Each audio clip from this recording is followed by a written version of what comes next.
चलिए good morning. Lecture 5 start करते हैं आरसीसी का। अभी तक हम लोगों ने आरसीसी के अंदर डिजाइन फिलॉसफीज के बारे में डिस्कशन कर लिया था। डिजाइन फिलॉसफीज कि हमारे को जो भी स्ट्रक्चरल एलिमेंट डिजाइन करना है उसको किस मीडियम, किस मोड से, किस मेथड से डिजाइन करना है। जैसे working stress method of design, limit state method of design और ultimate load method of design. किसको हम यूज करते हैं, किसको यूज नहीं करते हैं, वो भी हमने एक इन जनरल देखा था। लेक्चर 5 से पहले लेक्चर 4 तक हम लोगों ने working stress method of design के अंदर हमने बहुत सारे पैरामीटर्स पढ़ लिए थे। जैसे हमारे जो भी स्ट्रेसेस की वैल्यू है कंक्रीट और स्टील में, sigma CBC, sigma ST. Sigma ST is used for stresses in steel. याद है हमने सिग्मा एसटी के बारे में पढ़ा था और सिग्मा सीबीसी के बारे में पढ़ा था। एसटी मतलब स्टील, सिग्मा सीबीसी मतलब स्ट्रेसेस क्या होते हैं? Permissible stresses, bending compression. Very good. Permissible stresses in concrete in bending compression, sigma CBC. Sigma ST is permissible stresses in steel. Steel, ST मतलब स्टील। परमिसिबल का क्या मतलब है कि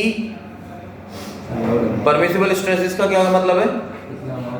एक्सीड नहीं करना चाहिए ना। हाँ, मैक्सिमम लिमिट मतलब आपके मटेरियल्स हैं अपने एक स्ट्रेस की कहीं ना कहीं वैल्यू होती है ना, मैक्सिमम लिमिट तक पहुंचेगा। मैक्सिमम लिमिट तक वैल्यू पहुंची वो आपके परमिसिबल हो गए। ठीक है, तो परमिसिबल मतलब मैक्सिमम लिमिट तक स्ट्रेसेस अपनी एक्सट्रीम पोजीशन तक पहुंचेंगे। हमने एक स्ट्रेस डायग्राम भी देखा था। स्ट्रेस डायग्राम में हमने देखा था कि बेंडिंग की केस में स्ट्रेस डायग्राम हमारा क्या होता है? लीनियरली वेरी करता है। कैसे वेरी करता था? बेंडिंग की केस में कराया था वेरी। और कॉलम के केस में स्ट्रेस डायग्राम मैंने बनाया था तो सारे फाइबर्स अपने मैक्सिमम पोजीशंस तक थे। यस और नो? Yes sir. ये डायरेक्ट स्ट्रेस डायग्राम पर था और कॉलम के लिए, और ये आपका बीम्स के लिए, बेंडिंग के लिए। तो ये अपने फाइबर जो है स्ट्रेस फाइबर्स हैं, ये अपने मैक्सिमम परमिसिबल लिमिट तक पहुंचे हुए हैं। ये वाले अपने मैक्सिमम तक नहीं पहुंचे हैं, तो जब लोड लगाएंगे तो ये वाले फाइबर्स यहाँ पे ट्रांसफर हो जाएंगे, तो ये भी अपने मैक्सिमम तक पहुंच जाएंगे। ये वाले और फर्दर लोड लगाएंगे तो ये वाले फाइबर्स यहाँ तक पहुंचना चाहेंगे, ये पहुंचना चाहेंगे। समझ में आ रहा है? यार है, तो यही बोलते हैं permissible stresses. Permissible stresses yielding तक पहुंचते हैं। यील्ड तक, यील्ड मतलब जहां तक यील्ड हो रहे हैं उसके बाद रप्चर होता है। ठीक है ना, यील्ड तक हो रहे हैं उसके बाद हमारा क्या होता है? प्लास्टिक मूवमेंट कैपेसिटी जनरेट हो जाती है। मतलब अगर सारे फाइबर्स अपने मैक्सिमम लिमिट तक पहुंच जाएंगे, सेम ये वाले भी सारे फाइबर्स बन जाएंगे, तो हमारा डायग्राम कैसे बन जाएगा? ऐसा बन जाएगा। सारे फाइबर्स ऐसे पहुंच जाएंगे ना। तो यहाँ पे इस स्टेज को बोलते हैं हम मैकेनिज्म फॉर्म हो गया। मैकेनिज्म फॉर्म हो गया, इसका मतलब यहाँ पे स्ट्रक्चर क्या हो जाएगा? रोटेट हो जाएगा, रोटेट स्ट्रक्चर होगा, है ना। प्लास्टिक हिंजेस फॉर्म हो जाएगी। What is this? This is plastic hinge. Plastic hinge form हो जाएगी। तो ये सब हम देख चुके थे। तो परमिसिबल स्ट्रेसेस हम पढ़ चुके थे, स्ट्रेसेस इन स्टील पढ़ चुके थे, स्ट्रेसेस इन कंक्रीट पढ़ चुके थे। आईएस कोड में हमने वैल्यू देख ली थी। आईएस 456:2000 में सिग्मा सीबीसी की वैल्यू ग्रेड ऑफ कंक्रीट पे डिपेंड करती है और सिग्मा एसटी की वैल्यू ग्रेड ऑफ स्टील पे डिपेंड करती है। ग्रेड ऑफ स्टील भी हमने डिस्कस कर लिया था। ग्रेड ऑफ स्टील क्या होते हैं हमारे? Fe415, Fe250, Fe550, Fe550D, Fe500। HYSD मतलब high yield strength deformed bars. Mild steel क्या बोलते हैं? Fe250। अगर कोई Fe250 बोल रहा है तो वो माइल्ड स्टील है। HYSD बार बोल रहा है तो Fe415 है या फिर Fe500 है। एक TMT बार इसको बताया था मैंने। TMT bars is your thermomechanically treated bars, TMT। एक CTD बार्स बताया था, कोल्ड ट्विस्टेड डिफॉर्म्ड बार्स। एक मैंने बताया था आपको hot rolled mild steel bars. Hot rolled mild steel bars का हम यूटिलाइजेशन नहीं करते हैं स्ट्रक्चर में, क्योंकि वो क्रैकिंग प्रोवाइड करता है। क्रैकिंग क्यों प्रोवाइड करता है? क्योंकि वहां पे एक्सपेंशन, वो लार्ज डिफॉर्मेशन नहीं डिफॉर्म हो जाता है, तो उसको हम क्या करते हैं? ट्विस्ट करते हैं, स्ट्रेच करते हैं और कोल्ड वर्किंग प्रोसेस से उस हॉट रोल्ड माइल्ड स्टील को यूटिलाइज करते हैं, जिससे कि उसके स्ट्रेसेस हमारे लिमिट तक पहुंच जाए। तो hot rolled mild steel is not utilising these days. Fe500, Fe415 secondary reinforcement में हम Fe415 का यूटिलाइजेशन कर लेते हैं आजकल। ठीक है ना। वैसे तो हम पहले स्टिरअप्स होती है वो सेकेंडरी रीइंफोर्समेंट हो गया। मतलब आपका स्टिरअप्स जो हम कॉलम को टाई करने के लिए काम करते हैं, बीम्स को टाई करने के लिए स्टिरअप्स बांधते हैं, उसको ग्रेड ऑफ स्टील वो यूज करते हैं हम Fe415। पहले Fe250 भी कर लेते थे माइल्ड स्टील, और माइल्ड स्टील बहुत ही ज्यादा कम हम यूज कर रहे हैं आजकल। ठीक है, हाई स्ट्रेंथ मिल जाती है क्योंकि हमारे को Fe415 वगैरह यूज करने से। ठीक है, Fe का क्या मतलब होता था हमारा? Steel, not iron. Fe steel और 415 इज योर कैरेक्टरिस्टिक स्ट्रेंथ, और यील्ड स्ट्रेंथ बोल सकते हो आप। Yield strength group of steel को रिप्रेजेंट करते हैं इन न्यूटन पर mm स्क्वायर। 95% केसेस में 415 न्यूटन पर mm स्क्वायर से आपकी स्टील की स्ट्रेंथ कम नहीं होगी, ज्यादा ही होगी। This is the representation of Fe415 में F415 क्या रिप्रेजेंट कर रहा है। ग्रेड ऑफ कंक्रीट के बारे में डिस्कशन हम कर ही चुके थे, तो अभी तक हमने ये पूरा डिस्कशन कर लिया था। देन उसके बाद हमारा एक आता है हमारा जो मॉड्यूलर रेशियो। मॉड्यूलर रेशियो का हम डिस्कशन कर रहे थे लास्ट टॉपिक पे। Modular ratio which is very important. Modular ratio क्या काम करता है, इसको रिप्रेजेंट किससे करते हैं, m से। मॉड्यूलर रेशियो का फॉर्मूला हमने देखा था एज पर IS 456 which is given as 280/3 sigma CBC। हमने इसको ये भी वैलिडेट कर लिया था कि क्रीप इफेक्ट कंसीडर किया है पार्शियली, किसने, IS कोड में। IS 456 2000 ने क्रीप के इफेक्ट को पार्शियली कंसीडर किया हुआ है। क्लियर है।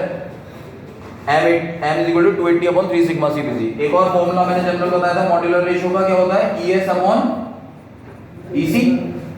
What is this E? Modulus of elasticity of steel to the modulus of elasticity of concrete. तो ES/EC से भी हमारा मॉड्यूलर रेशियो कैलकुलेट होता है। ठीक है, तो हमने ये भी देख लिया था।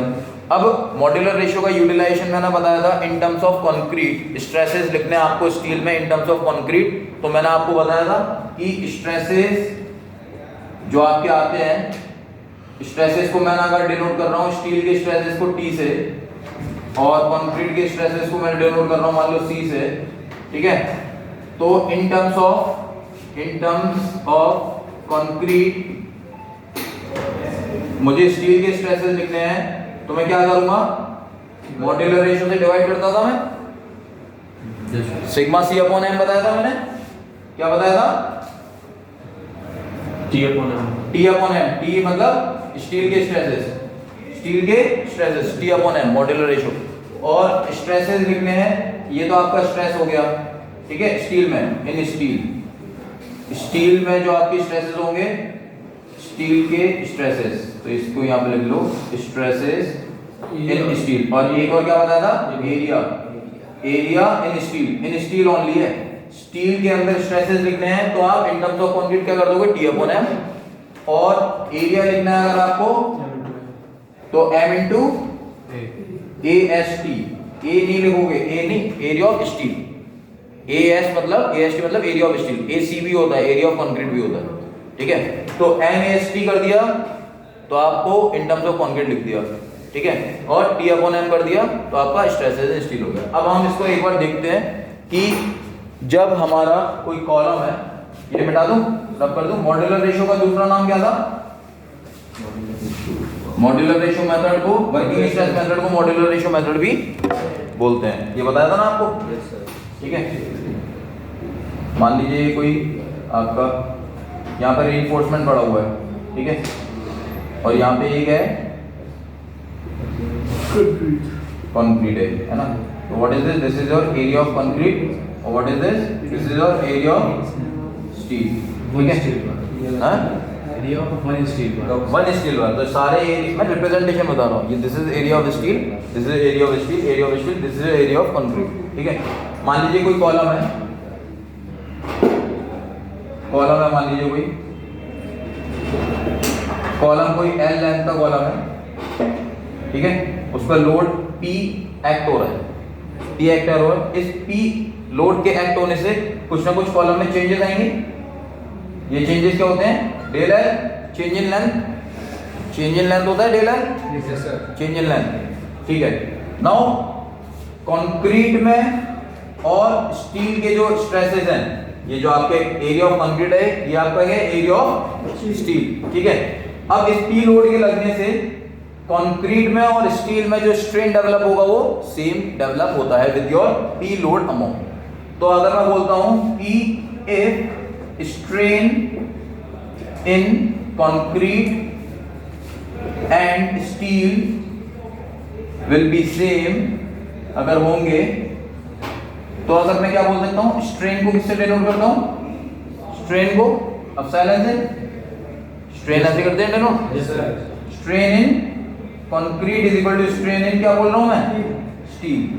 ठीक है, ये अगर सिचुएशन है इस P लोड के लगने से, तो क्या होगा, स्ट्रेन क्या होता है, चेंज इन लेंथ। आपने पढ़ा है strain del is equal to what, P L upon A E, formula पढ़ा है। स्ट्रेन क्या होता है, P L upon A E.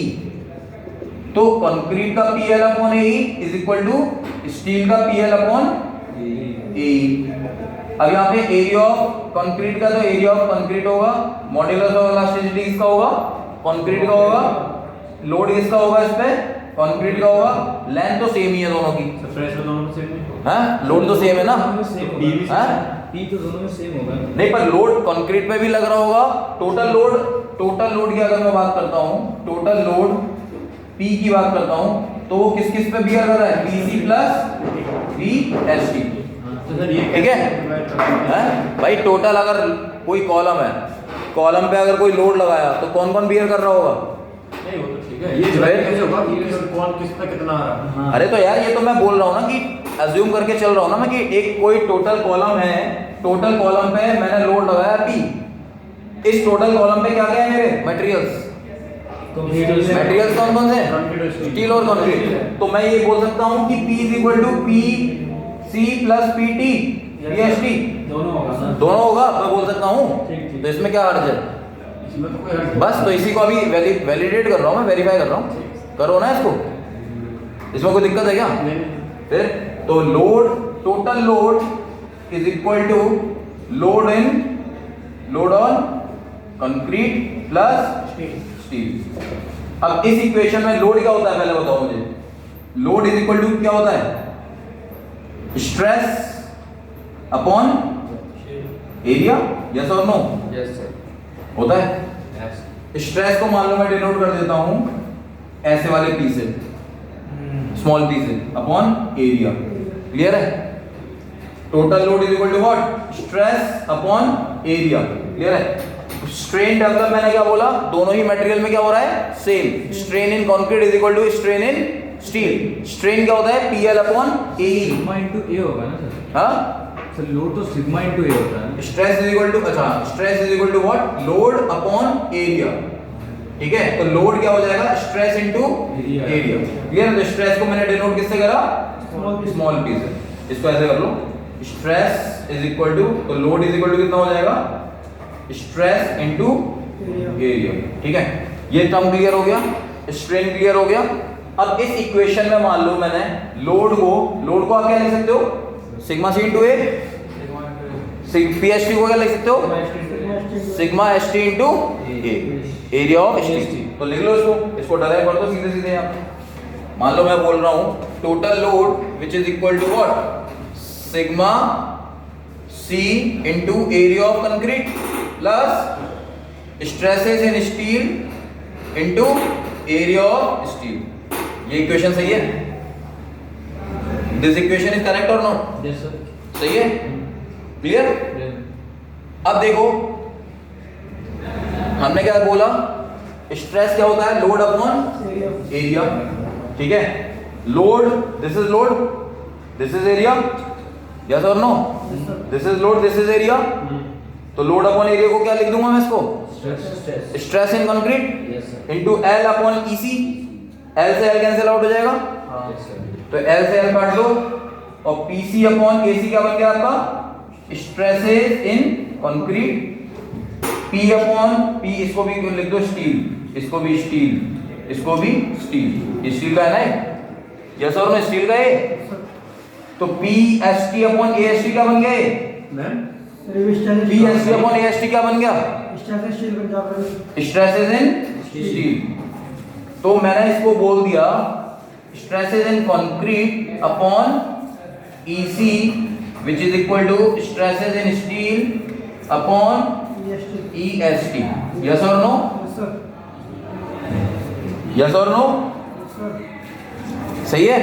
Yes sir, अरे यस और नो, यस सर, सही है। सर ये म्यू होता है, अब ये क्या होता है, ईसी अपॉन ईएसटी क्या होता है, म्यू, मॉड्यूलर रेशियो है ना, यही होता है, modulus of elasticity of steel upon modulus elasticity of EC upon AC होता है, क्या होता है, अभी क्या लिखवाया था, ई की value ES upon EC, ES upon EC, EC, ES upon EC, सही है। तो ES अपॉन EC क्या हो गया, EST अपॉन EC क्या बन गया, ये यहां गया, ये यहां गया, तो ये stresses in steel upon stresses in concrete बन गए। तो स्ट्रेसेस इन स्टील क्या हो गया, इसको क्या बोलते हैं हम, इसको बोलते हैं मॉड्यूलर रेशियो। तो स्ट्रेसेस इन स्टील क्या हो जाएगा, m times of stresses in, concrete. Yes और नो, हाँ सर। सही है। Yes sir. तो स्ट्रेसेस इन स्टील को अगर मैंने m times of stresses in concrete बोल दिया, तो स्ट्रेसेस इन स्टील को मैं यहां पे अगर लिख दूं m times of area of stresses in concrete, अगर इस PST वाली वैल्यू को ये पुट कर दूं इस इक्वेशन में, तो P कितना बन जाएगा ये बताओ, stresses in concrete into AC plus PST को क्या लिख दूं, m इनटू PC नहीं, स्मॉल p है, स्ट्रेसेस इन कंक्रीट, ठीक है, इनटू व्हाट, AST। क्या कॉमन आ रहा है, स्ट्रेसेस इन कंक्रीट कॉमन आ रहे हैं दोनों में, स्ट्रेसेस इन कंक्रीट को मैंने कॉमन ले लिया, ये कितना बच गया, AC plus MAST। AC plus MAST, yes और no, AC plus MAST। Now what is this, this is your equivalent area, area of concrete plus MAST is your what, equivalent area, ठीक है। तो ये टोटल क्या आ गया आपका, total load, load के बराबर चल रहा है हमारा PE is equal to PC plus equivalent area तो AC प्लस AST होगा ना। AC प्लस AST है, यही बोला है। ये M भी तो है बीच में। कौन सा वाला M है, modular ratio. No no no no no, total convert कर दिया हमने, MAST बन गए, टोटल इक्विवेलेंट एरिया बन गए। कैसे? MAST, अरे यार बता दो रहा हूं, इसको हमने क्या बोलते हैं, डिनोट करते हैं AC प्लस MAST। हमें पता, लिखो पहले यहां तक लिखो, P is equal to PC, ये इक्वेशन सही है, P is equal to PC आपने कॉमन ले लिया, मतलब स्ट्रेसेस इन कंक्रीट कॉमन ले लिया, कितना बच गया, AC प्लस MAST बच गया, यस और नो। तो AC plus MAST is your equivalent area.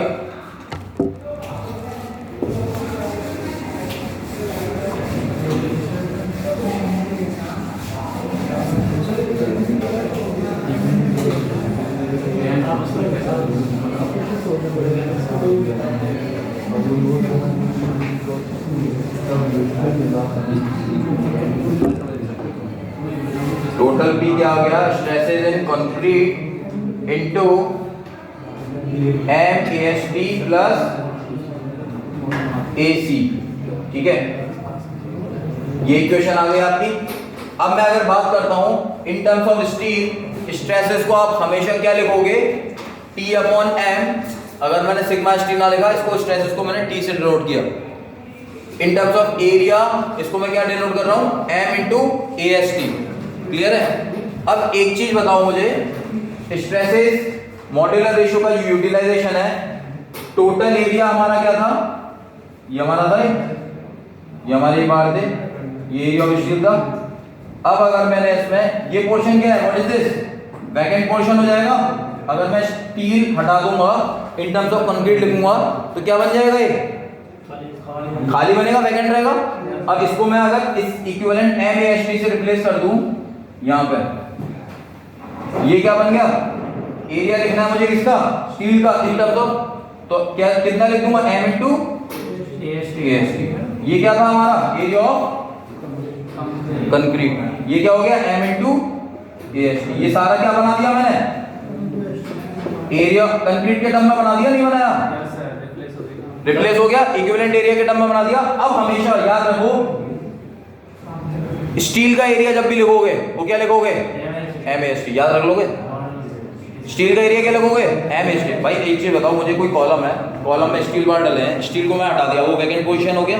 अब मैंने कंक्रीट भर दिया इस टर्म किसके रिप्लेसमेंट में, मॉड्यूलर रेशियो की यूटिलाइजेशन से। तो मॉड्यूलर रेशियो क्या बोलता है कि area of concrete is equal to what, sorry, जो आपका model area of concrete AC क्या हो जाएगा, M into AST in terms of concrete. तो हमेशा याद क्या रखना है आपको, वर्किंग स्ट्रेस मेथड की पार्ट है बस ये, limit state method of design में ये सब कुछ भी नहीं आएगा, सिग्मा CBC सिग्मा ST कुछ भी नहीं आएगा। वहां पे क्या होता है, वहां पे क्या होते हैं, कौन से स्ट्रेसेस होते हैं, लिमिटिंग तक पहुंचाते हैं हम, limit state method of design के अंदर हम लिमिटिंग तक पहुंचाते हैं। तो स्ट्रेसेस T अपॉन M और m इंटू AST, याद रखोगे। अब मैं कराता हूं एनालिसिस पार्ट। मैम बुला रही है, मैम बुला रही कितना टाइम हो गया?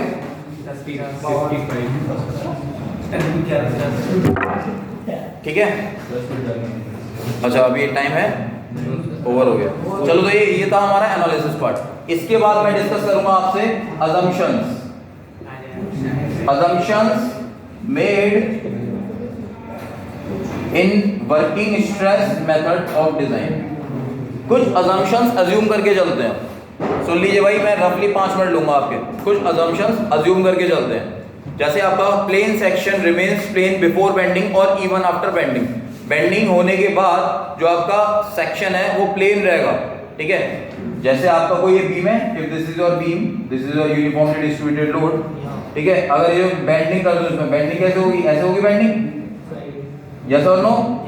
ये पार्ट क्या होगा? कंप्रेशन में, ये पार्ट टेंशन में। ये नीचे देखो लेंथ क्या हो गई? एक्सटेंड हो गई, टेंशन में आ गया।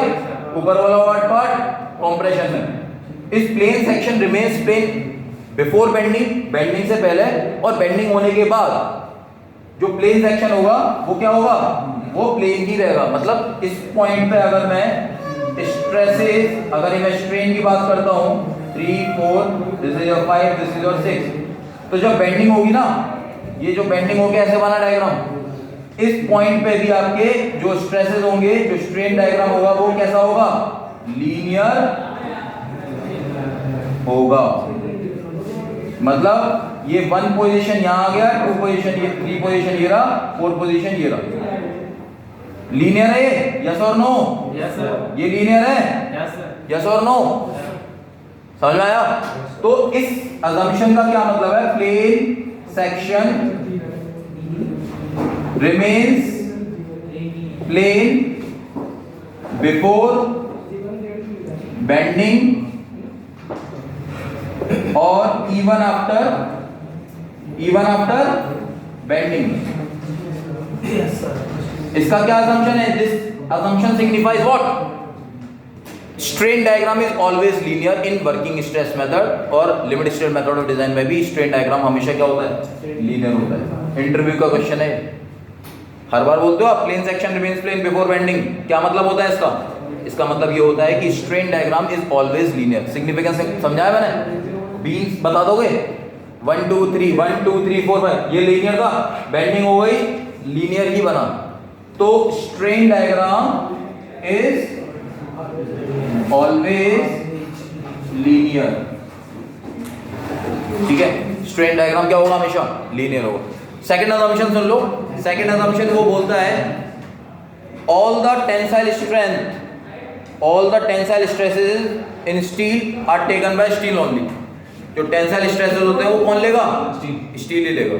इसका मतलब क्या है? Area of concrete is completely ignored, not to be considered. इसका क्या मतलब हुआ कि एरिया ऑफ कंक्रीट है जो हम कंप्लीटली इग्नोर करते हैं, नहीं लेते हैं। तीसरा assumption है जो आपके स्ट्रेसेस और स्ट्रेन होते हैं स्टील और कंक्रीट में, वो वर्किंग लिमिट तक क्या होते हैं? स्ट्रेट लाइन होते हैं। तो स्ट्रेसेस और स्टील का जो रिप्रेजेंटेशन है वो वर्किंग लिमिट तक क्या होता है? स्ट्रेट लाइन रहता है। फोर्थ assumption है मॉड्यूलर रेशियो का जो फॉर्मूला है वो आईएस कोड ने जो फॉर्मूला दिया है वो ही रहता है। Modular ratio is represented as m = 280/3 sigma CBC। पांचवा assumption भी बहुत इंपॉर्टेंट है कि पांचवा assumption कहता है कि आपका जो modulus of elasticity of concrete है, what is this? EC, which is given as 5000 times of under root of FCK, which is always constant। इसकी वैल्यू कांस्टेंट रहेगी। मतलब EC की वैल्यू फॉर्मूले के हिसाब से अगर आप पुट करोगे तो वेरी करनी चाहिए, नहीं करनी चाहिए?